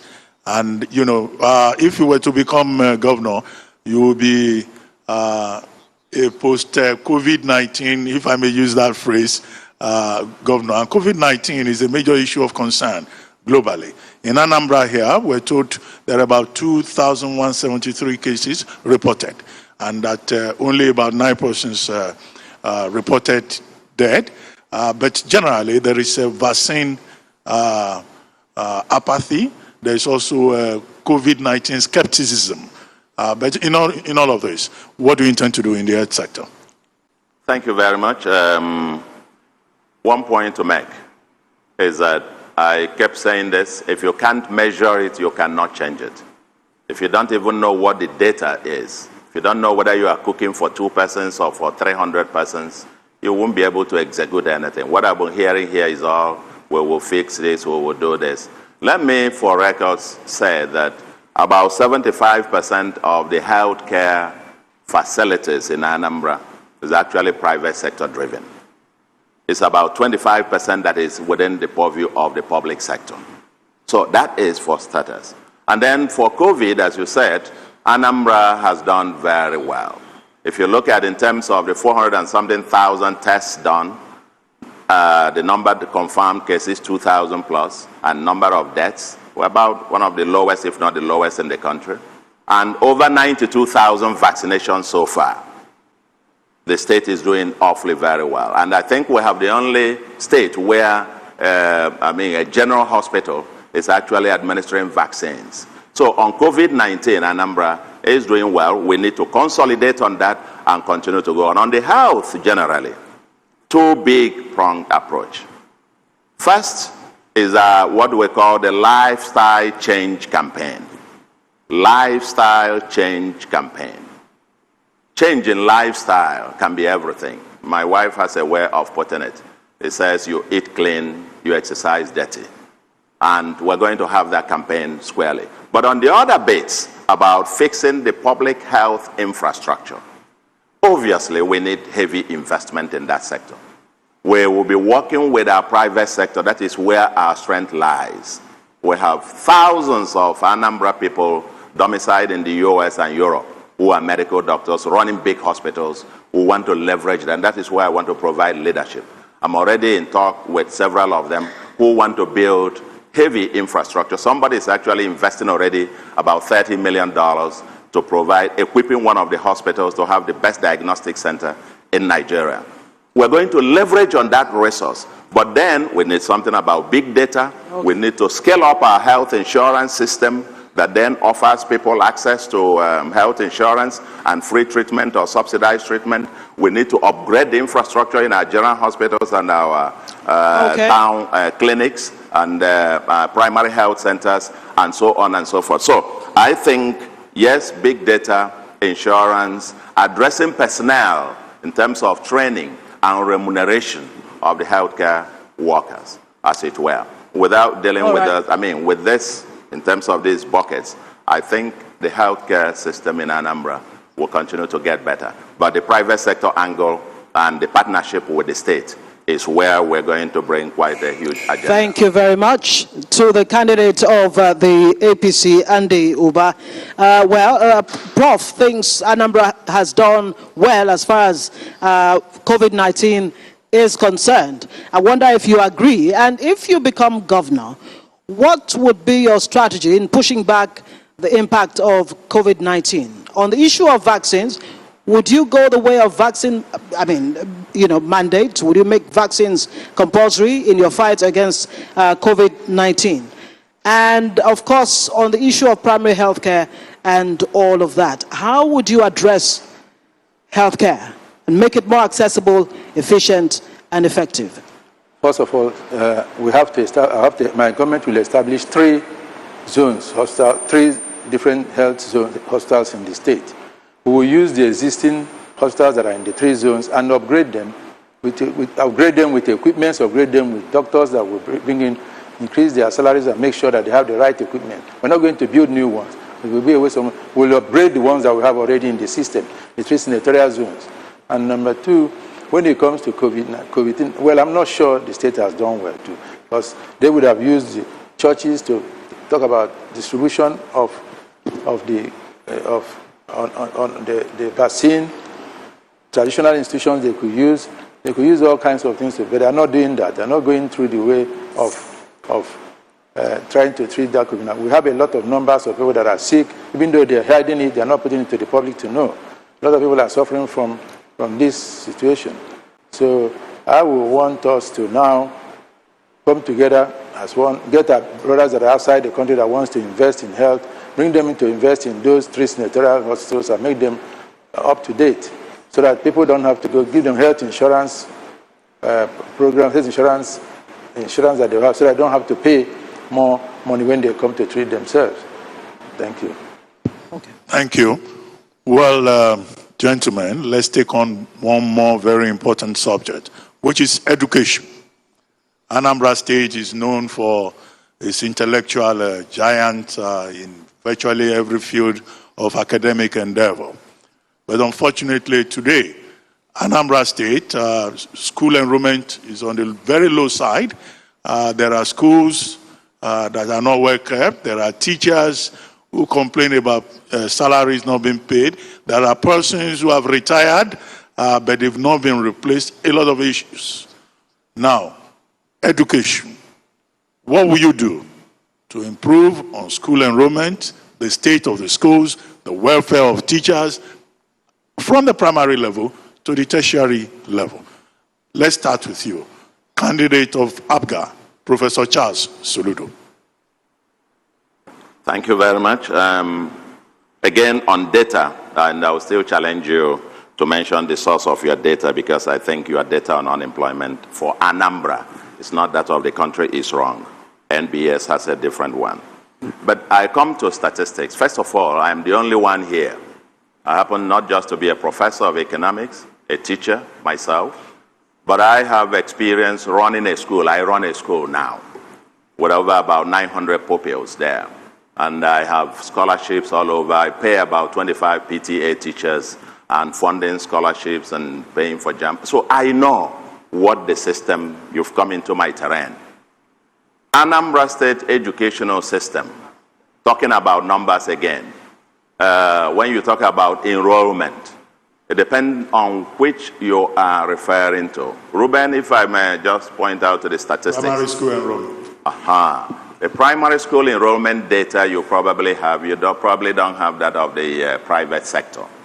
Anambra's primary and secondary education, about 65% of the total enrollment, primary and secondary, happen to be private schools, actually. So when you look at the data on the public schools, then you totally miss the entire picture. What we have to do for education in Anambra is once understanding the structure and the basic structure of our educational system, the issue of having curricular review, a curricula that is in tune with the 21st century. I have an agenda in my manifesto to have an educational system where our graduates are productive at home and exportable abroad. And to do that, we have got about 5, 6, 7-point agenda, including the issue of curricular review that is in tune with the digital age, the 21st century. We have the issue about regulation and supervision, given this dichotomy that a majority of our pupils and students happen to be in private schools, actually. Actually, you have 4 categories. You have the public, you have the public, you have the private, you have the mission private, and you have the mission public. 4 categories of our educational system. So depends on which one that you are referring to. Our focus will be to make public sector, public arm of these 4 tiers to become as competitive, if not more competitive, than the other tiers. And therefore, every child in Anambra would then have a choice whether to go to public or to go to private, or to go to mission public or mission private, as the case may be. So it's that agenda to bring up all, but we've got to also regulate in terms of standards, in terms of quality, supervision across all the board. But Charles Soludo will have to stop you there. Your 3 minutes are up. Let me take it to the candidate of the PDP. Yes, hopefully. Valentine Ozibo. Now, well, there's this menace of Anambra youth who prefer to go into learning a trade or a skill at an early age when they really should be in school. Well, as a matter of fact, numbers, Prof, let me just let you know that the figures that we're putting out here come from Premium Times and Budget. They are helping us fact check and give us the accurate figures. So we will, we just have to put it out there. Okay, back to Valentine Ozibo, please. 90,000 Anambra children are out of school. And that is part of the 13 or so million that are out of school in Nigeria. How would you address the issue of out of school in Anambra State if you become governor? And how will you change the trajectory where youths choose or they prefer, to learn a skill, what we call locally, boy? How would you address that, please? Thank you so much. There's a lot to say, and I'm hoping this is when you give me that 5 minutes that I asked for. The truth be told, it is easy to be on this podium and honestly speak grammar. When we spoke about health, I wish my dear brother and big brother here could have answered to why a simple hospital project in Ethiopia has not been completed in decades. I also want to say this. When it comes to education, it is important that we understand the importance of this. It is about our future. There's several things we all say here that you start to ask, what have we done to that effect? This government, ABGA government, has done nothing to improve education. The funding that used to be provided to secondary schools and all that, the vehicles, there's nothing. Just provide adequate funding. We're not even talking about getting to UNESCO standard of 25% of budget. That's not what we're discussing here. So please, let's not attempt to reward impunity. Now, what do we intend to do on the educational side? There are three-part agenda we want to pursue: affordability, quality, and relevance. And I speak about things I've had experiences on. I sat on the board of Jesuit Memorial College in Port Harcourt for years. And I can tell you that if you go there, you see quality at work. It's about making sure you provide sufficient funding in that regard. It's about making sure you train the teachers, you remunerate the teachers, and you hold them accountable when they do well and when they do poorly. And there has to be sanction grid.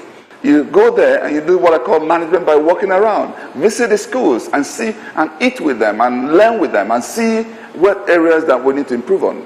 It's about partnership we also need to infuse with the private sector. Do you know what we can achieve if we said to people, adopt a school in your villages and community? That's what I have done. Okay. It's my turn to speak. Okay, Go ahead, please. So, I wish we have an example of what. Anyway, let me go back to the point. When talking about democratizing this, making sure everybody understands what benefits they stand to get, how we celebrate them for what they've done, and giving them access to government when they know that you will listen to them more because they've done there are three areas we want to focus on with partnership: roads, construction, education, and healthcare.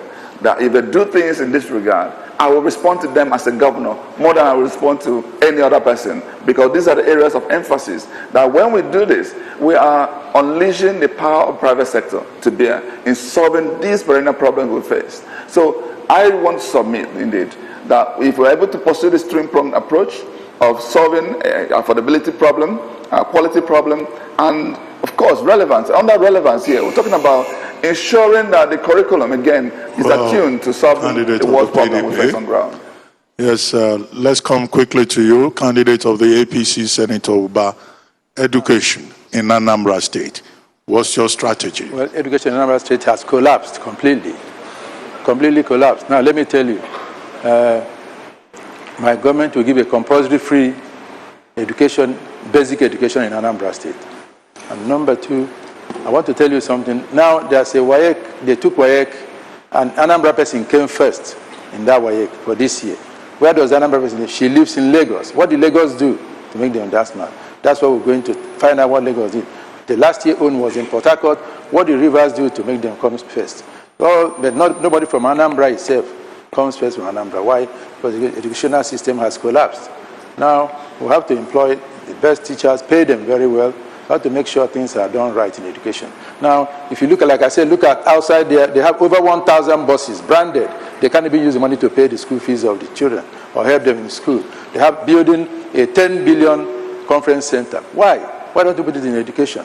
They have not been able to do so. Those buses, go outside and see the buses that are parked there and see what they're doing. Where are these monies coming from? What are you doing with those buses? Nothing. Rather than put it in education. So we will make sure we build a system, bring people outside that will help us build a system that other states are doing, like Lagos and Port Harcourt and Rivers. So I thank you. All right, thank you very much. Candidates of the PDP, very quickly. Girl-child education, very critical.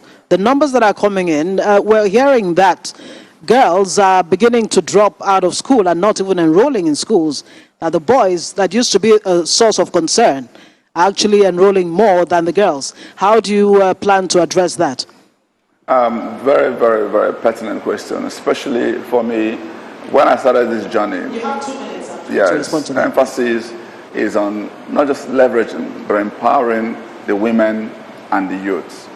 Because indeed, when we get it right, where the women are concerned, honestly, you are able to optimize the potential innate in us. So for girl-child education, it is about solving those problems, especially when it comes to affordability.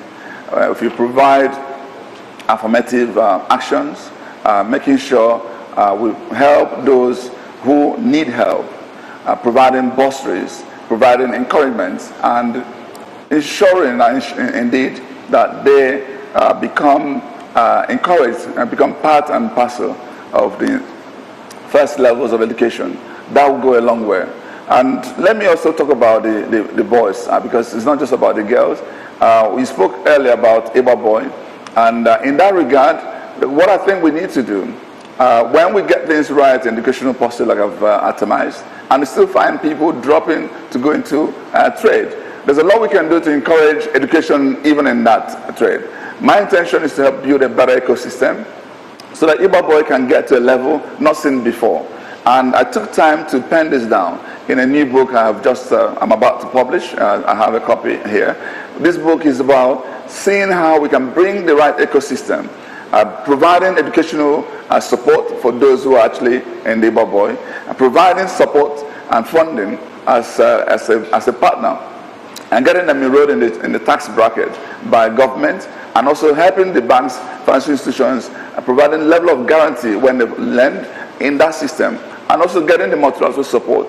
When you have a new ecosystem on IPOB boy, I can tell you that you're not going to be having a problem, even if they drop from there, get in there, they still get into school doing that and evolving as a people. Because IPOB boy is something that we have cherished, that led us to where we are today, and we need to do enough to sustain it going forward. Okay, thank you. Well, we're beginning to run out of time, but as we begin to wind down and you give your closing remarks, just a question each for each one of you. This line. You asked on No, I'm coming back to you.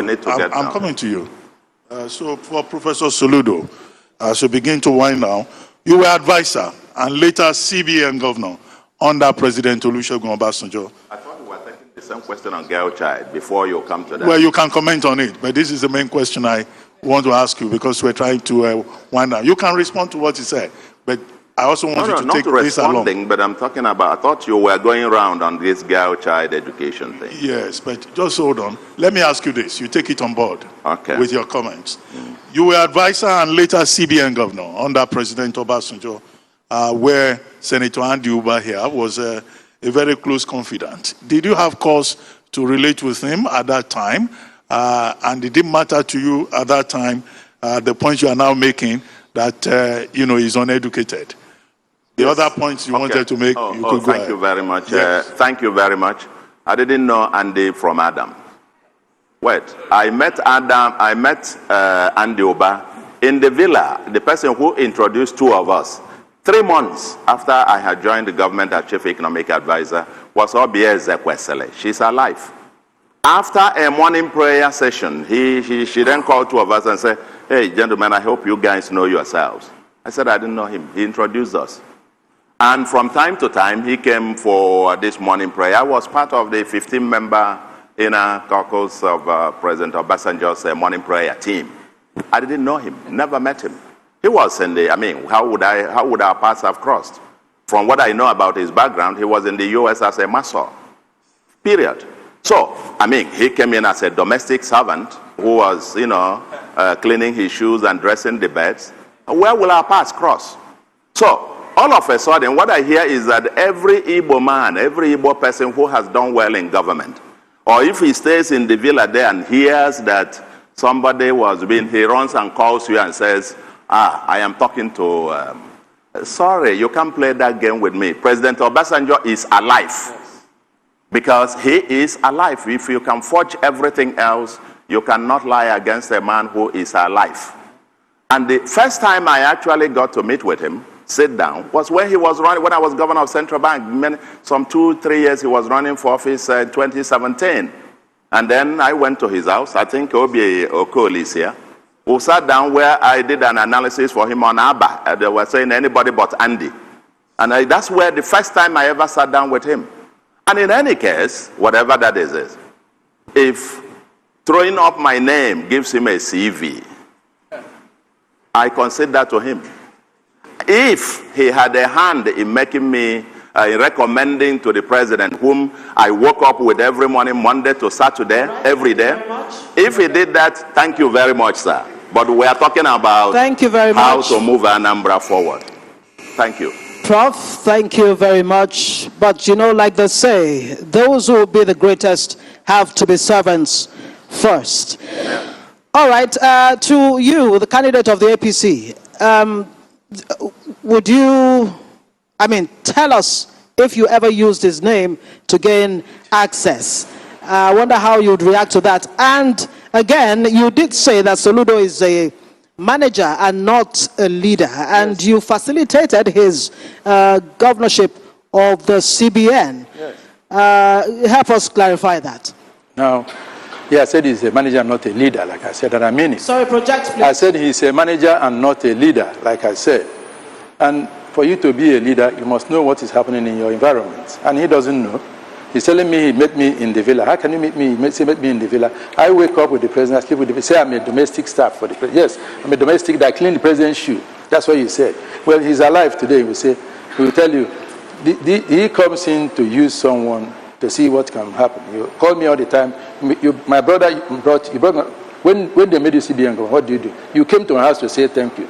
Igwe abdicated, they are alive. 5 Igwes came to say thank you to the president for making Central Bank governor. He said, no, you thank this person, not me. Abdicated is still alive. How could you be saying what you're saying? So I came from the US without a certificate to come and work for us. You think it's easy? You think it's easy? You think it's easy to do so? That's what happened at the end today. It's to show you the type of person you are. Silence, please. That's to show the type of person you are. President Obasanjo is alive. Yeah. Please, the APC candidate has the floor. Professor Soludo, allow him. It's to show the type of person. APC candidate, please face the camera this way. Now, he says he sleeps and wakes up with Obasanjo. How can he say that? He sleeps and wakes up with Obasanjo while I live in the villa. You live in the villa. He doesn't live in the villa. And you're telling me that you see Obasanjo money, see Obasanjo. It's only when you're allowed to come in, you come in. So you come every morning. Who started the praying in the villa? Who started it? Did you start the prayer? Did you start it with us? You didn't. You came in as an interloper, trying to find out how you will be there, to see how you come close to the president. That your Central Bank. I want to address the issue of the child care, the educational thing.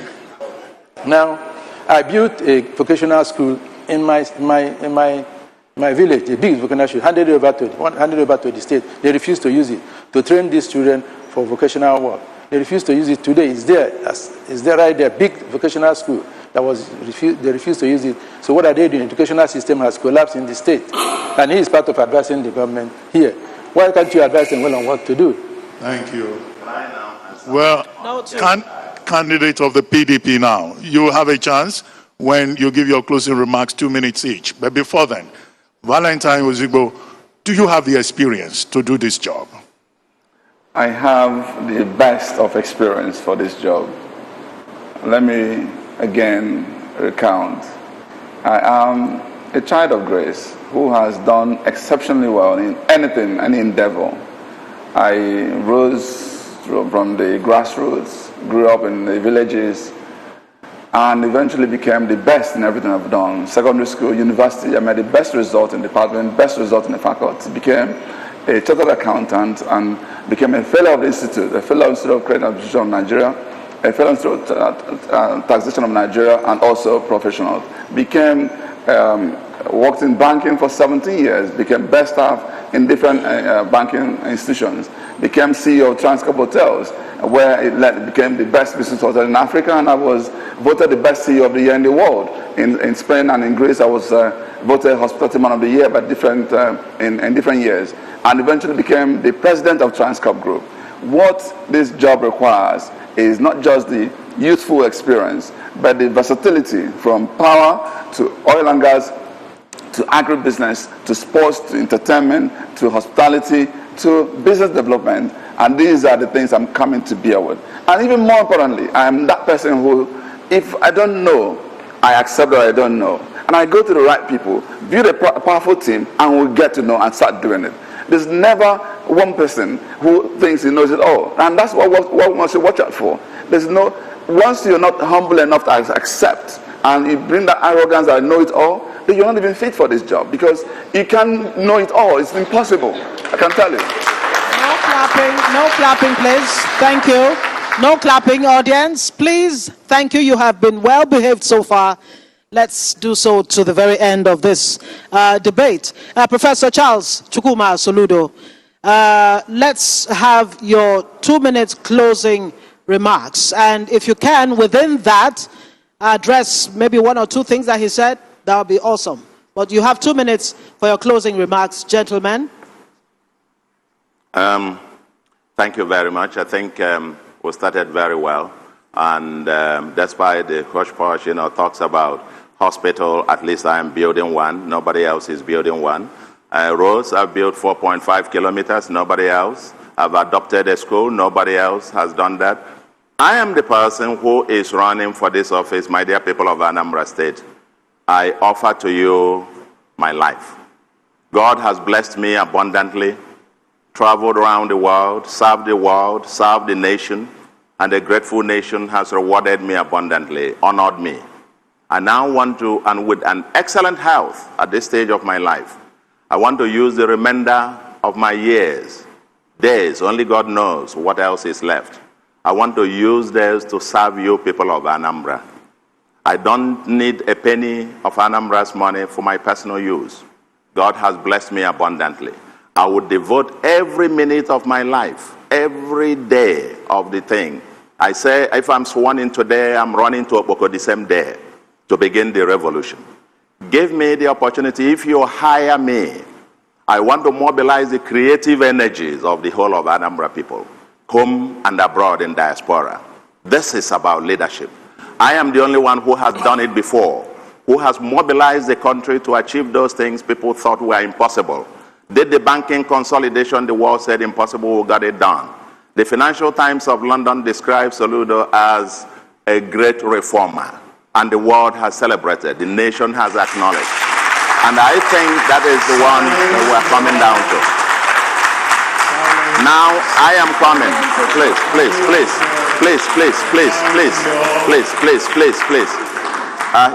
You've taken 1 minute of mine. If we can't hear them. Yes, you've taken 1 minute of mine. I think my dear friends, my brothers, I don't need to be, but I want to put myself up. Go through all the hawks, and I am prepared to give it to you. That which I have done by adopting a school and giving over 1,000 kids life that they don't have. That which I have done as a teacher, the teachers obviously will be the pride of this place. And I think a new Anambra is on the way. Thank you very much. And we will get it done. Candidates, quiet in the hall. No, I mean, we made this very clear that there should be no applause. Now, No the applause, no jeering, no cheering, candidates please. of You have the been All well behaved so Progressives far. Congress, Thank you very much. We your 2 appreciate minutes begins now. If elected as Anambra State Governor, I will build a coalition government. I will conduct the Anambra local government election in 6 months. I don't claim to be a professor. I bring people that will help us to develop the state. So if I'm given the opportunity, I will know what to do.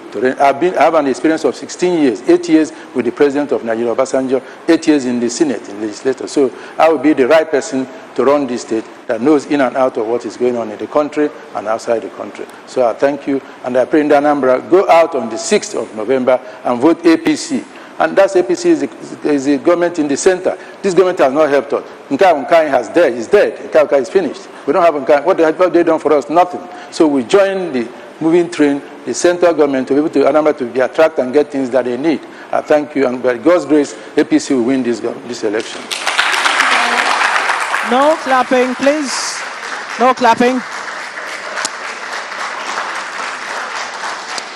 All right, the candidate of the PDP, Valentine Ozigbo, you have 2 minutes to give us your closing remarks. Thank you very much. Thank you very much. Let me just say, in the Anambra, the youths of Anambra, the women of Anambra, the traders, the churches, please, I can tell you what we don't need at this point. We don't need anybody who doesn't understand he's here to serve, who is going to be God and Lord over us. We don't need anybody who is part of the dysfunctional past, who are part of the problem in solving our problem. We need people who are not retired and tired. We need people who are young, energetic, competent, with the right content of character, who have the capacity, the network, the enablement to doing things that are right. We also need somebody who is coming from the right party. PDP, indeed, is only Democratic Party among the three. I can tell you that indeed, if you go and conduct a poll across Igbo land and ask, which is that party that is dear to their heart? Today, it doesn't matter the past where these two gentlemen were holding swear. Today, PDP is that party to watch. I can tell you for free. I can also tell you, you need somebody who has been through the right process. In this hall, Doraku in the center, is historic that I'm back here. This is where I usually have my primary undertaking. This is where, indeed, I can tell you that God did magic, and I became a divine mandate, a carrier of divine mandate through the process of emerged. Others who are here on the podium are either in position of the federal or in position of the state, where no primary happened. You also need somebody who has the right promise, right commitment from the Anambra. I've shared my manifesto here, and indeed, I can tell you, Anambra got Chawapo. If I'm given the opportunity to serve Anambra, I want to take Anambra from where it has been, where Peter B left it, do a bit, and make sure I deal with Anambra in a manner that people come back and say, you have done better than any governor that's ever served. I want to make Anambra the best state Anambra has ever seen. Thank you very much. I want to inspire professionals into politics. Thank you. God bless you. Thank you, gentlemen. The candidate of the APC, Andy Uba, thank you so much. The candidate of ABGA, Professor Charles Chukwuma Soludo, thank you very much. And the candidate of the PDP, Valentine Ozigbo, thank you so much. All the three of you gentlemen, thank you for conducting yourself in a very, very, very civil manner. Of course, there were occasions where you had to face each other, but it has been a great one. Thank you very much. We would appreciate at this point if you can have that symbolic handshake that goes even beyond the symbolic to show that truly politics is a game of how to make the lives of the people better and not to make enemies. Thank you. Well, that's so beautiful. Thank you very much for staying with us on radio and on television. Okay, gentlemen.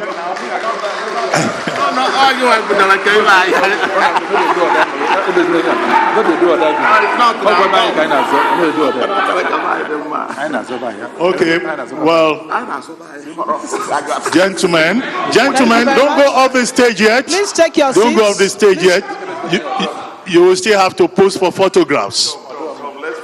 Yes, please, you have to take photos together. Yeah, I'm the super. Okay. I will sue you for what you said. Yes.